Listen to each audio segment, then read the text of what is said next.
கோவை சின்னியம்பாளையம் பகுதியில் அதிமுக பொதுச் செயலாளர் எடப்பாடி பழனிசாமி செய்தியாளர்களை சந்தித்து வருகிறார். அதனை பார்க்கலாம். தலைவர் திரு துரைமுருகன் தான் திமுக கட்சியுடைய பொதுச் செயலாளர். தலைவரும் கலந்துக்கிறாரு, பொதுச் செயலாளரும் கலந்துக்கிறாரு. ஆக திமுக கலந்து கொண்டதில்லை. ஆக இரட்டை வேடம் போடுகின்ற கட்சி திமுக கட்சி எப்படி ரகசிய உருவாக்கின்றதை பாருங்க.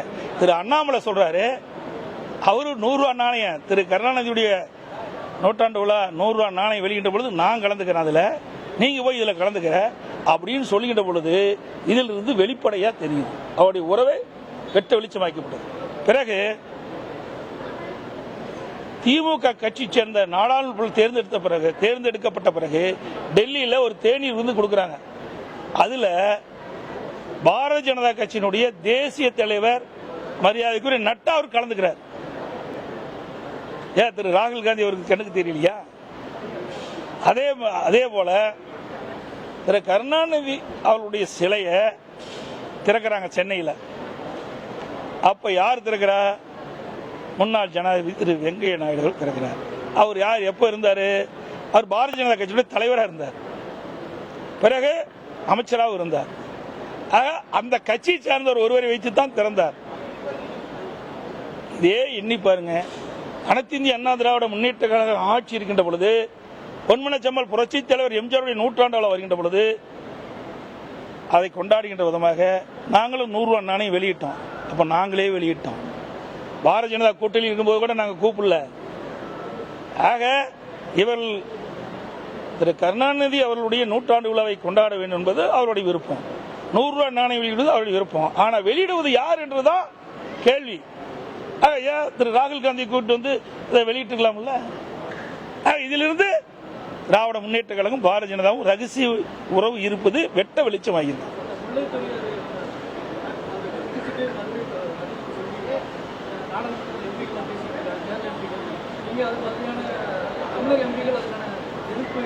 எதையுமே கொண்டாட மாட்டாங்களே.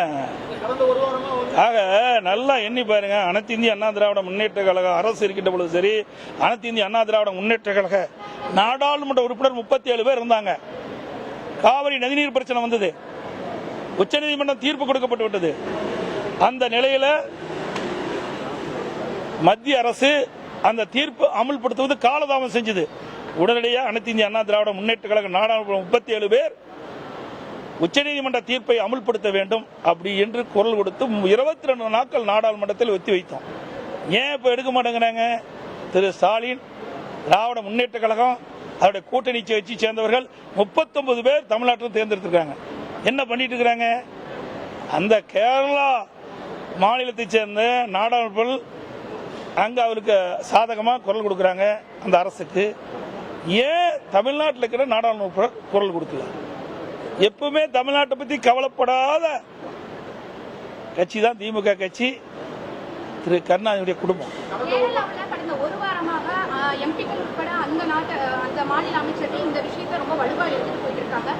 வயநாடு நிலச்சரிவோட ஒப்பிட்டு முல்லை பெரியாறு பலகீனமா இருக்குன்னு சொல்லிட்டு இருக்காங்க. ஆனா தமிழகத்துல இருந்து ஒரு எதிர்ப்பு குரல் கூட இன்னும் இல்லை அப்படிங்கிற ஒரு அனைத்து இந்திய அண்ணா திராவிட முன்னேற்ற கழக அரசு இருக்கின்ற பொழுது அணை எந்த அளவுக்கு பலமாக இருக்கின்ற என்பதெல்லாம் உறுதி செய்யப்பட்டு விட்டது.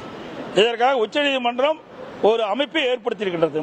மத்தியில் இருக்கிற அதிகாரிகள், கேரளாவில் இருக்கின்ற பொதுப்பணித்துறை அதிகாரிகள், தமிழ்நாட்டில் இருக்கின்ற பொதுப்பணித்துறை அதிகாரிகள் இன்றைக்கு ஒவ்வொரு குறிப்பிட்ட காலத்திலும் இந்த அணையை ஆய்வு செய்து அணையினுடைய உறுதித்தன்மை இன்றைக்கு உறுதிப்படுத்திட்டு இருக்கிறாங்க. அதனால வேண்டுமென்றே திட்டமிட்டு அந்த அணைக்கு ஏதாவது ஒரு பாதிப்பை ஏற்படுத்த வேண்டும் என்பதற்காக கேரளா இருக்கின்ற அங்க இருக்கின்ற நாடாளுமன்ற அங்க இருக்கின்ற அரசு ஏதாவது ஒரு காரணத்தை சொல்லிட்டு இருக்குது. அதெல்லாம் உண்மை அல்ல.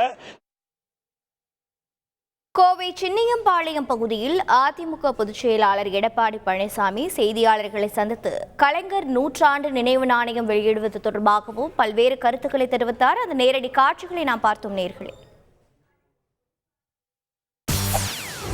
செய்திகளை உடனுக்குடன் தெரிந்து கொள்ள உடனே சப்ஸ்கிரைப் பண்ணுங்க.